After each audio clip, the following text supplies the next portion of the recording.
Hi everyone, my name is Miriam. I had my first baby in September 28th, 2025, so he's about to be 5 months now, next week. So I can believe it. It's so sad. But other than that, my pregnancy was pretty smooth. I had no complications. I did have high blood pressure. As soon as I got pregnant, we noticed it was something that came with it. Kept an eye on it. The doctor did put me into baby aspirin. So she prescribed that, and I was just taking baby aspirin every day until I was in my late 30 weeks, I would say. But yeah, other than that, everything was normal. I worked out all the way through my pregnancy into my delivery. I walked. I went up to 40 weeks. We were debating on whether I was going to get induced sooner just because of my high blood pressure. The doctor didn't want to put me more at risk for preeclampsia. I was on the fence about being induced because I've heard all of the stories that they say once you're induced, it starts like this whole snowball effect where there could be complications and you could end up having a C-section. And I really didn't want that. I wanted to have a natural birth, and a C-section never crossed my mind. I was like, no, that's not gonna happen to me. I'm a big girl. I'm 5'7", and I work out. I eat healthy. He should be able to come out through these childbearing hips. So yeah, it never crossed my mind. I took classes for birthing classes, I took newborn classes, I took breastfeeding classes, and there was a C-section class that I was like, no, that's not gonna happen to me. I don't need it. So there's that. So my due date was September 25th, 2025. Well, that day came and he did not come. I was not dilated at all, not even a half a centimeter, nothing. And mind you, I did everything. The doctor had me walking for an hour every day the last couple of weeks of my pregnancy. She had me doing lots of things. I did curb walking. I drank a lot of the raspberry tea. I ate dates. And yeah, other than that, my cervix did get very soft. That's something the doctor kept saying, that it was soft, but it wasn't to the point of like, okay, we're getting there. So yeah, I got to my due date and he did not come. This was a Thursday. So then the doctor decided to have me go in and do a non-stress test. A non-stress test is basically where they add monitors to your belly.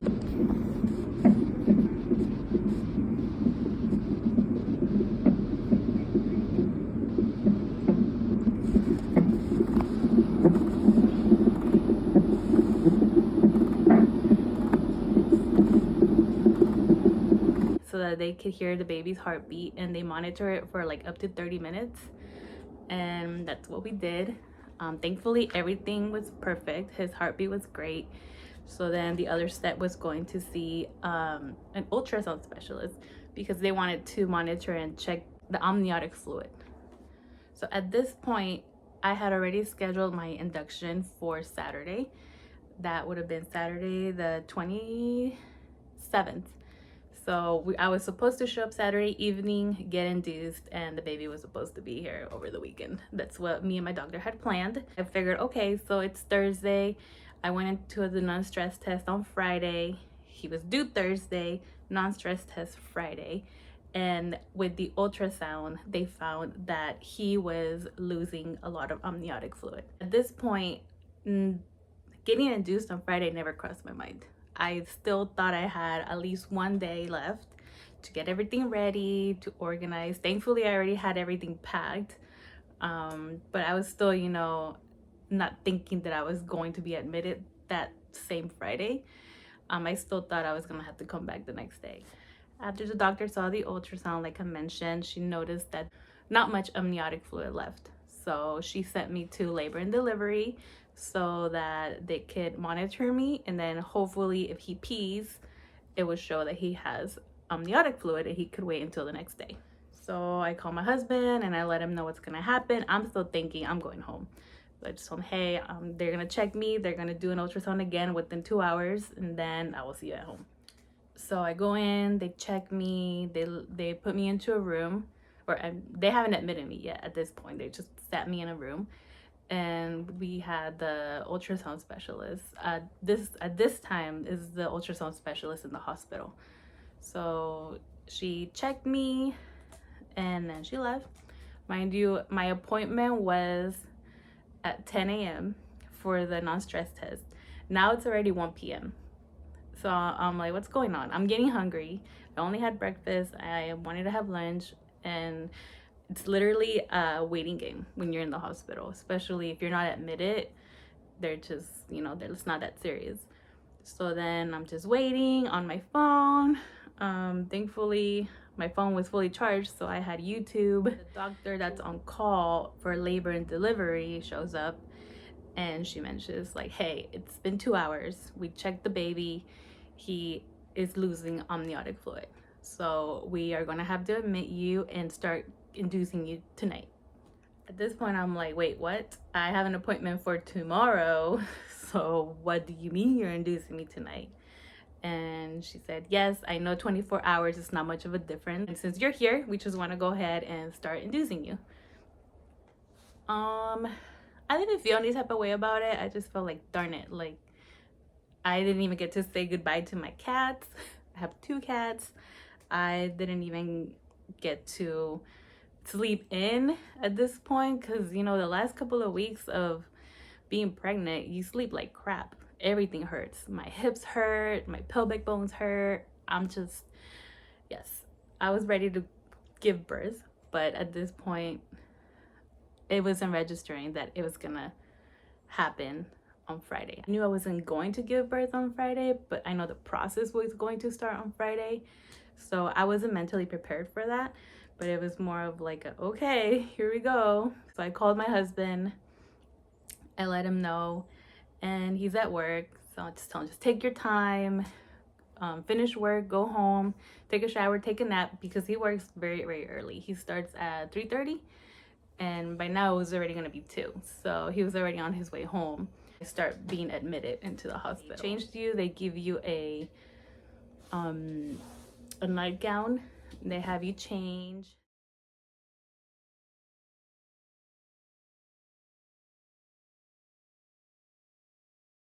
They get all your information.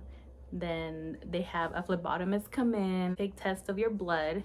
The phlebotomist was very nice. He was very kind, and he just took my blood, and then he said that if I were to stay for longer than 3 days, he would have to come back and recheck it. But yes, everything was just slow paced. So nothing happened like boom. Everything was just slow process, which I think in a way it's good, because when things happen so fast for me, I start panicking and I zone out. Like that's just my personality. I just zone out. Like I'm there, but I'm not there. So it happened at a slow pace, and everything was being described to me what they were doing. So it felt like we were all on the same page. After that, my husband came in, he brought lunch, and we ate. And we just waited. Then we had one of the nurses come in, and that's when she had to get my IV started on this part right here, which I've never had an IV there. I've had it here before, but never here. So that was definitely an experience, and let me just say that hurt like a mother trucker. It hurt, but to be honest, and this is just my experience, that was the most painful part of all of this. The IV. So yeah, keep that in mind. But then again, like I said, it's my experience. I just don't like IVs. I don't do good with IVs. They freak me out. But that's just my personal trauma from when I was a kid. But yes, so the IV was inserted here. I think I still have like a scar from it. But yes, it was here. So that was painful, but it was out of the way. It was the first thing they did. And yes, let me make it clear, you have this IV, so you are discharged. I don't know if that's every hospital, but at the hospital that we were in, Good Samaritan, the IV was there till we were discharged. So it was all a blur, because I am not sure. They didn't start me on Pitocin right away. They started me on something else. First day there, Friday, it was a blur. 'Cause I was having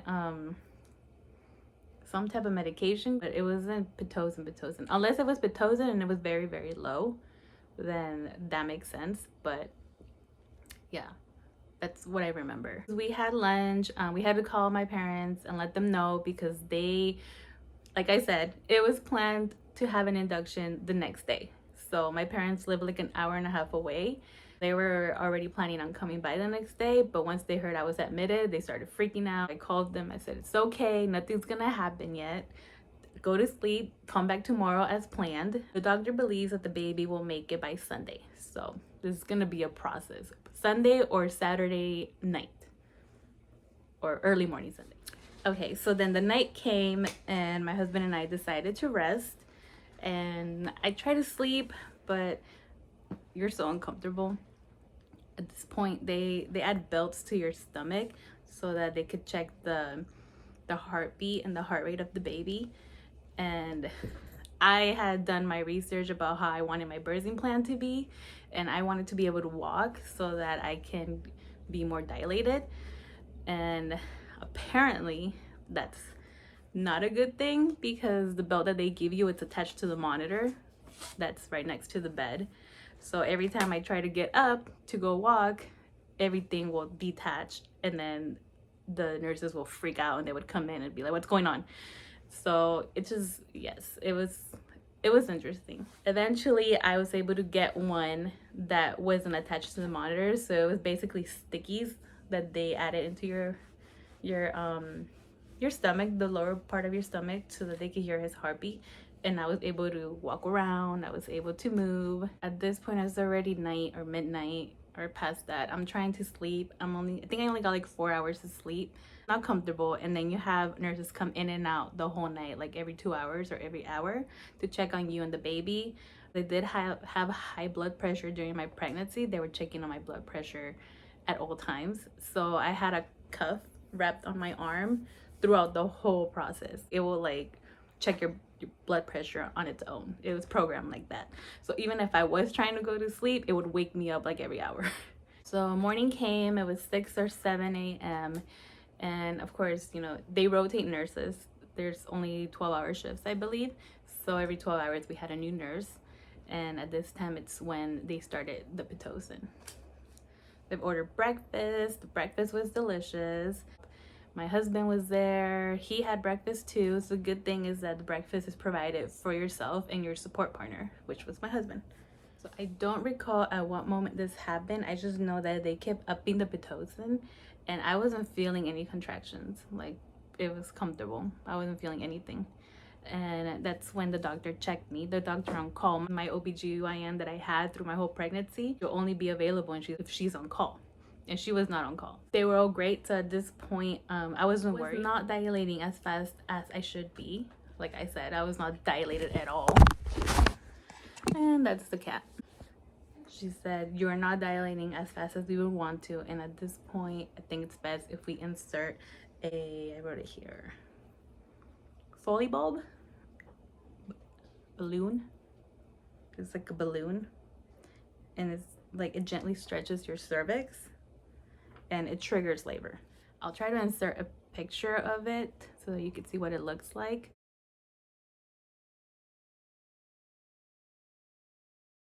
Like I said, I watched other videos about inductions. I watched other videos about labor and deliveries throughout my whole pregnancy just to prepare myself. So I already had an idea of what was gonna happen. Everyone is different. Everyone's pain tolerance is different, and everybody's labor and delivery is different. And it all depends on how your body reacts to it or how ready it is. I've heard that this was painful. She inserted it and I basically had 3 wires coming out of my hoo-ha. Yeah, and they were just taped to my inner thigh. And that's when the fun started. Now we are on Saturday. This is Saturday. I have the Foley balloon in me. The Pitocin is high now, so now I'm feeling contractions, but they're still manageable, and they're only coming like every 10-15 minutes. So it wasn't bad. My parents came over. They were with us. My best friend and her boyfriend came over, and it was just a good time. It was a very positive experience. Like, we were all just laughing. The guys went to get us dinner.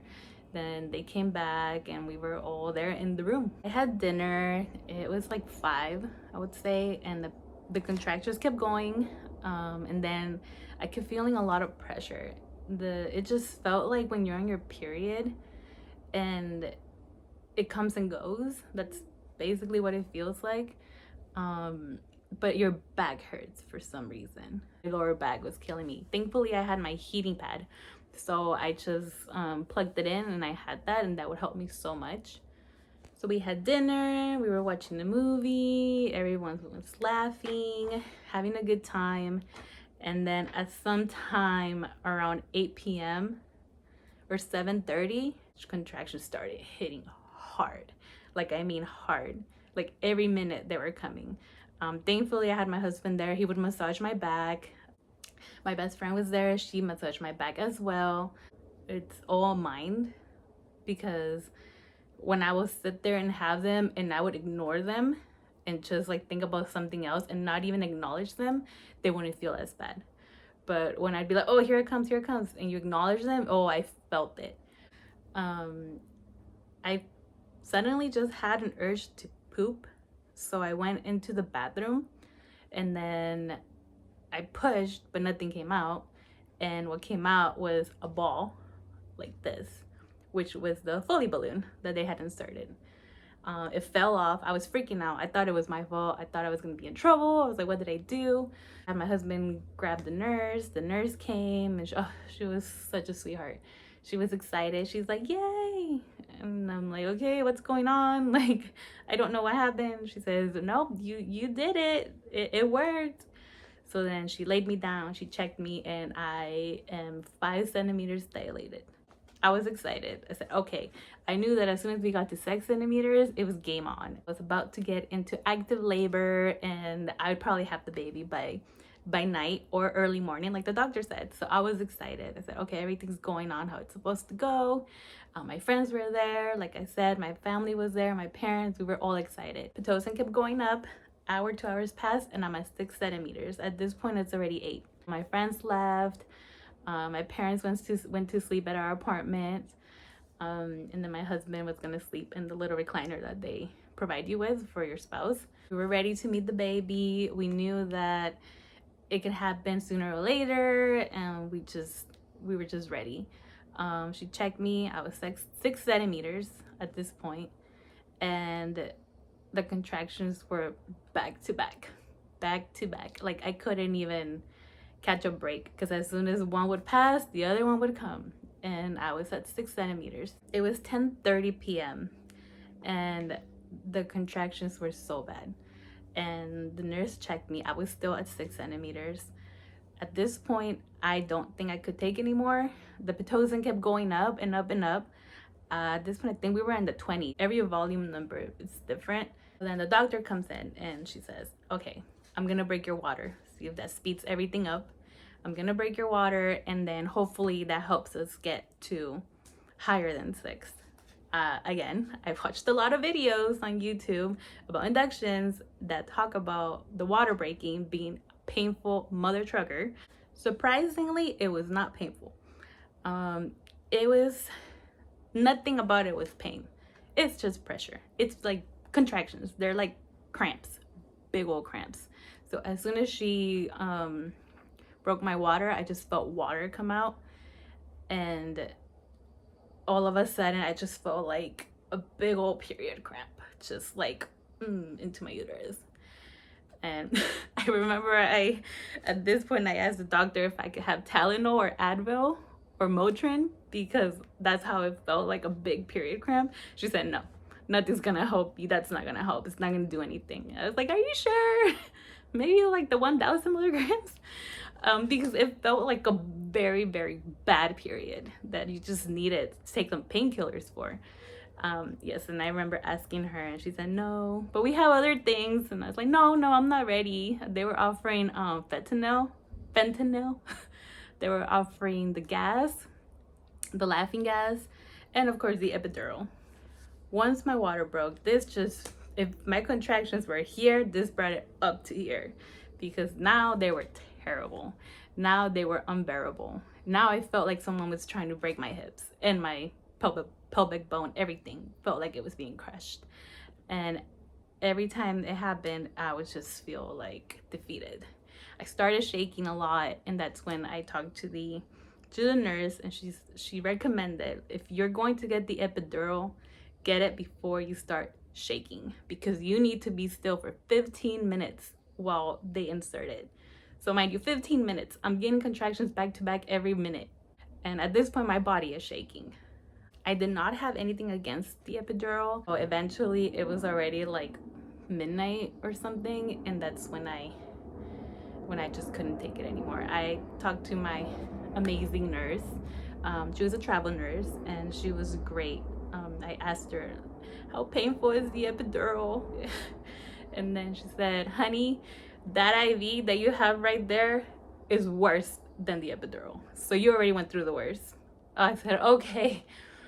All right, call me and give it to me. At this point, I was like, I just want it. Like, I couldn't take it anymore. I asked for the epidural, and the anesthesiologist on call right now was currently assisting a C-section. So he wouldn't be able to give me the epidural within like 45 to an hour. At this point, I'm like, done. I'm done feeling these contractions. I'm just done. Like, I need it. And when she said 45 minutes to an hour, I can't take it. My body's already shaking. That's when I asked for the laughing gas. Let me get the laughing gas. That should keep me enough until he's ready. And I just want to be comfortable at this point. I'm exhausted. My body's exhausted. Let's just do the laughing gas. Well, turns out that they were out of the laughing gas. So there's that. The second option was fentanyl. And I had my reservations about fentanyl because, you know, it's a drug. But I did ask the nurse, and she did say, look, it's not going to harm the baby if you only get it once. You only get it once, you're good. It should keep you good until the anesthesiologist comes in. So I said, screw it. Give me the fentanyl. Mind you, through all of this, the Pitocin keeps going up. The nurse keeps coming in, putting it up. It keeps going up. There's no stopping it. We want the labor to progress. So I get the fentanyl. Let me just say, the experience of fentanyl is something I can only describe as when you have like a lot of shots of tequila, and then you get up and they all hit you at once, and you just like, whoa, where am I? That's exactly how it felt. It did calm me down. It relaxed me. The contractions were more bearable, but I felt like I was like buzzed through the whole thing, like drunk through the whole thing. That's the only way I can explain it. So yeah, so I was on fentanyl until the anesthesiologist came in. The anesthesiologist walks in, he introduces himself, he lets me know what's gonna happen. It's a lot of paperwork, a lot of questions. Mind you, I am on fentanyl at this point, so I'm not 100% there. My husband was there, so he was the one asking questions, the one overlooking everything.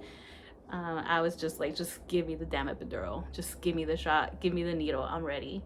And he kept asking all these questions, signing paperwork. And yes, you have to do all of this while you're in labor. You have to sign consent forms. They go through all the dangers, all of the outcomes that could happen if you have an epidural. All of this happens as you're basically about to give birth. Finally, he just says, okay, are you ready? And I'm like, oh, I'm ready. My nurse was amazing. She basically grabbed my hands and she put me in like a cat pose position where I'm just like hunched. And she was very, very, very sweet and supportive. She made me feel calm. And yeah, all I felt was a little shot. Like when you get a flu shot on your arm, that's what it felt like, but on your back. That's all I felt.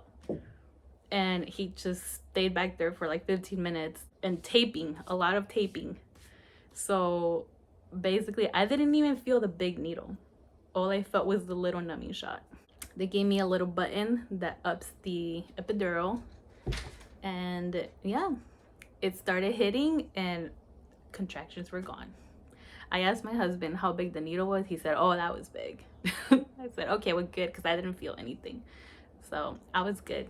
I was just ready to relax. And then I've also seen on videos, and a good friend of mine recommended, like once you hit 6 centimeters, if you can't take it, get the epidural, or else your body can slow down the process of giving birth because it's under a lot of stress. So I thought to myself, I have the epidural, I'm at 6 centimeters still. It's already midnight and I'm still at 6 centimeters. This is gonna be snowball effect where the baby's gonna come out before 8 in the morning tomorrow. I'm constantly being checked. The baby's constantly being checked. And I noticed, I couldn't fall asleep. I tried to, but you can't. Nurses are coming in and out just checking, which is their job. And especially if you have a high risk pregnancy with the high blood pressure, of course, they're gonna keep an eye on you and on the baby. And I noticed that the baby's heartbeat monitor kept going down. Like it would go up and then it would go down. And I also started to notice that I felt him, I felt him up here, which was weird because he had already dropped. He should have been down here. But I felt him here and it felt really hard. Like every time I'd get a contraction, he'd feel really hard. And sometimes he would move, sometimes he wouldn't. He was a very active baby through my whole pregnancy, so that's something I found very weird. It was alarming to see that his heart rate kept dropping. It started to hit me. This is why the nurses are coming in and out, because they want to make sure he's okay. It was 4 a.m.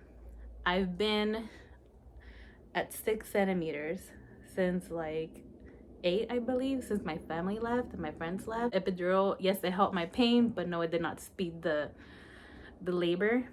The Pitocin kept going up, but they stopped because they noticed that the more they raised the Pitocin up, the more the baby was in distress. At 4 in the morning, it's when my nurse comes in and she has the doctor on the phone, the doctor on call. And that's when the doctor pretty much tells me like, hey, you've been stuck at 6 centimeters for this long. The most we can do is 2 more hours. If you don't open wider for 2 hours, we're gonna have to do an emergency C-section because the baby is obviously on distress. Heart rate kept going up and down. So he was under distress, and she asked, you have an option. We can keep waiting for 2 hours, see if anything changes, or we can take you in and do a C-section. You're losing amniotic fluid. I forgot to mention that I also had a pump going through my hoo-ha that was pumping amniotic fluid into him, because after they broke my water, his heart rate's going down, he's not moving, he's up here, amniotic fluid is done. So basically at this point it's only being monitored by the doctors and it's only being administered by the doctors. My husband was asleep and I had a spoon, I threw it at him to wake him up. He woke up. It's a plastic spoon. And that's when I let him know, hey, this is what's going on. It's so funny because he woke up, he's like, oh, is it time? Is it time now? I'm like, no. That's when I let him know, hey, this is what's going on. I think I have to get a C-section. And he said, okay, well, let's do what we have to do to get baby boy here safe and make sure you're safe as well. And my body's not working with me for some reason. Never crossed my mind that would happen, but yeah, I ended up consenting to a C-section. As soon as I consented, they bring paperwork, you consent, you sign, they prepare. Everyone's like scrambling, preparing everything. So this happened at 4. I was already in the OR by 4:45. They ended up giving my husband a suit, like scrubs, hazmat suit, I think that's what they're called.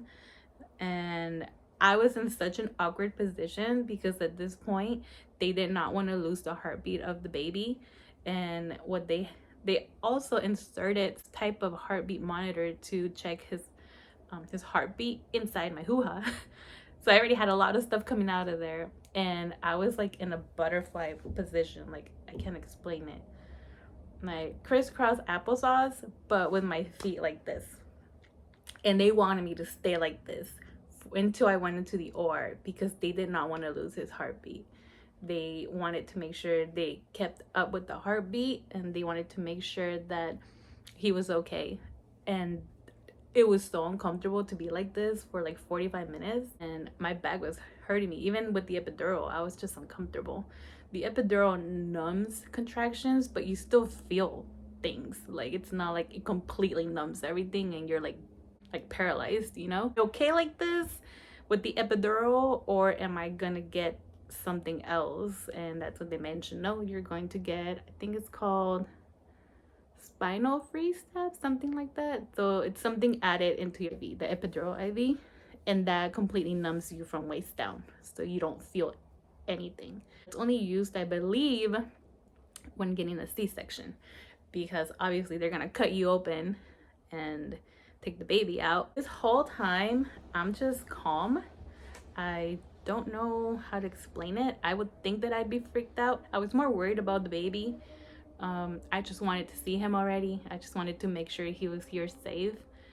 And I mean, as a mom, as a soon-to-be mom, you worry that, you know, something's gonna happen, something's gonna go wrong. That's always in the back of your mind, whether you want to be positive or not, you know, the what ifs.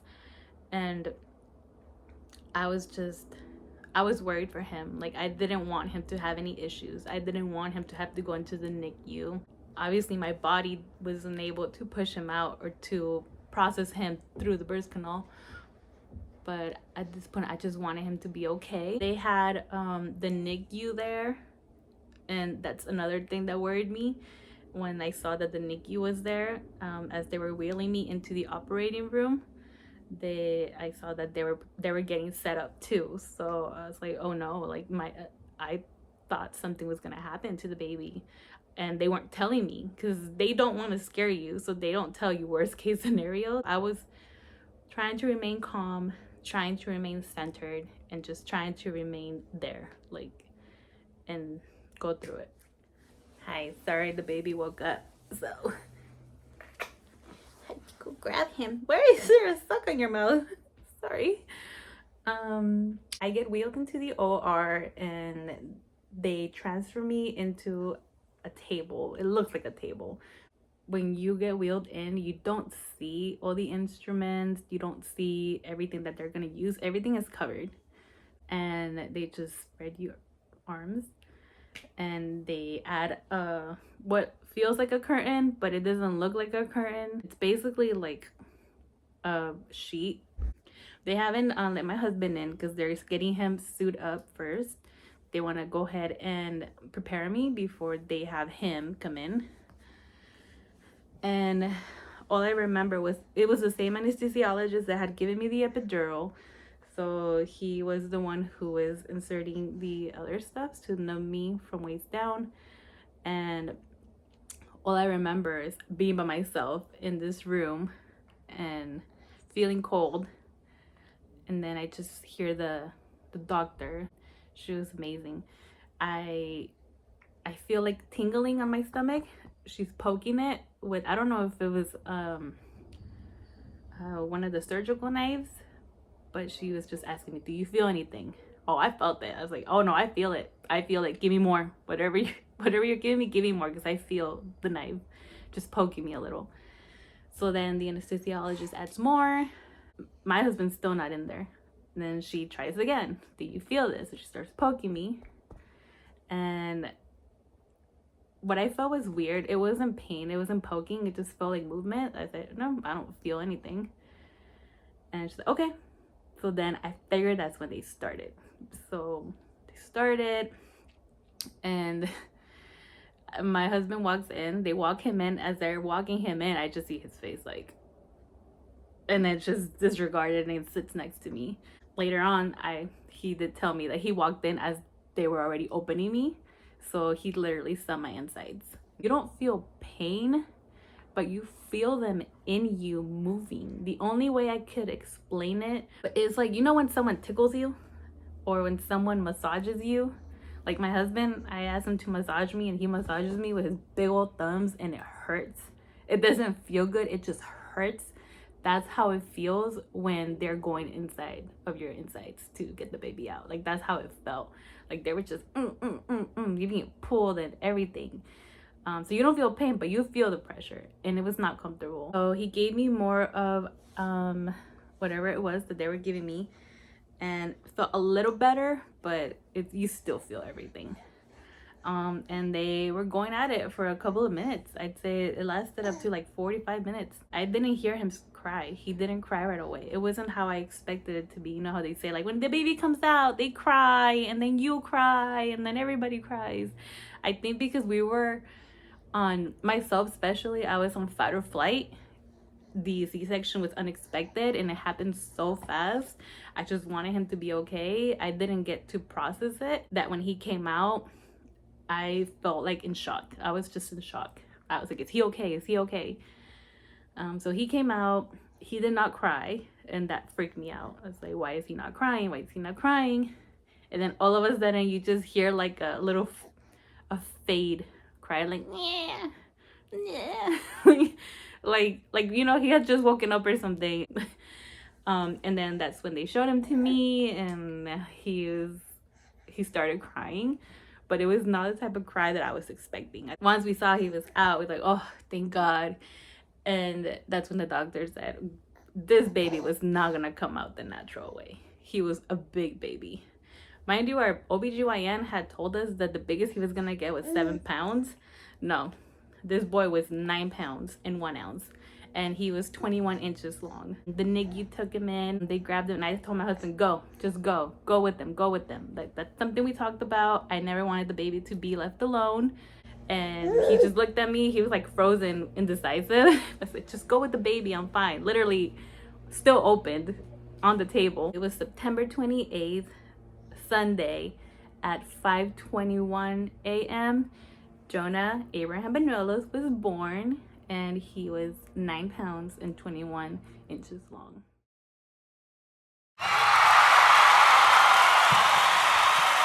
Oh, 9 pounds and 1 ounce. Can't forget the 1 ounce. He was a healthy boy. I guess the little buddy just didn't want to come out at all. He was probably having such a good time in mommy's tummy, getting all this all-you-can-eat buffet. But yeah, they literally had to evict him out. He did not want to come out, huh?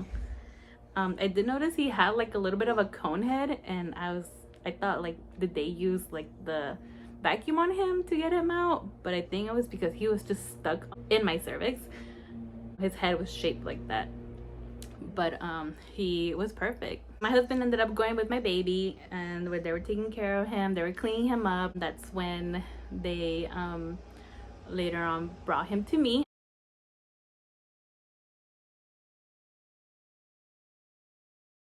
As I'm being sewed in, mind you, this happens, you don't right away get your skin to skin. They have to make sure the baby's okay. The dad doesn't even get the experience of cutting the umbilical, because the doctor is the one that does it. We didn't get that experience. We had also planned to donate the placenta. That didn't happen. It was just a lot of things went out the window, because even my birth plan was out the window because I ended up having a C-section. But you just can't plan for these things. Everything just happens how it's supposed to happen. So yeah, they ended up sewing me in. The anesthesiologist gave me some pills under my teeth. I guess it was to stop the bleeding. My husband mentioned that he saw a lot of blood on the floor, that the nurses and doctors' booties were soaked in blood, and I guess that was my blood, and they were afraid that I was gonna lose a lot of blood. I'm in the operating room being sewed back together, and then my husband comes with the baby. That's when I finally get to meet him, and I kiss him, and he just sits next to me, and we just wait until I'm fully sewed in. As I am being sewed up, I am also falling in and out of consciousness. I was fighting so hard to not fall asleep, but I felt so tired. They end up wheeling me into the post-op room, and that's where my new nurse, she's so sweet. She was with me through the epidural. She was with me through 6 centimeters, the longest 6 centimeters probably ever. And she was even there for the OR, like for the C-section. I even asked her, like, are you coming? And she says, yes, girl, you think I'm gonna miss meeting this stubborn baby? So that was cute that she was there too through all of this. Eventually she had to leave because her 12-hour shift had finished, and another nurse she clocked in, and she was amazing as well. The post-op room, it was a difficult experience because after you get surgery, this is my experience, like I said, I can't speak on everybody, your body is shaking. I was shaking so much, shaking, shivering of cold. My body felt cold. I was freezing. I can't explain it. I was just freezing. I guess it's like a common side effect from having a C-section from the medication, but I just couldn't keep it together. And my husband gave me the baby to do skin to skin. I couldn't even hold baby. And I told him, you have to take him. You have to take him. I'm shaking so much, I can't hold him. Like, I can't. I'm scared I'm going to drop him. And I was thirsty, like thirsty, the thirstiest I've ever been. And they couldn't give me water because I could throw up. All I could do was eat ice chips. Mind you, I'm freezing. So I'm eating ice chips. And as I'm eating ice chips, I'm freezing even more. But I'm eating the ice chips because I'm thirsty. They wrapped me up with warm blankets and tried to calm me down. And finally, eventually they did. I was still in the post-op room. And my husband was there, the baby was there. The baby got his shots, his first vaccines. I heard them say about my placenta, because mind you, we were going to donate it. And they had to dispose of it. I had no knowledge that I had developed preeclampsia while I was in the hospital.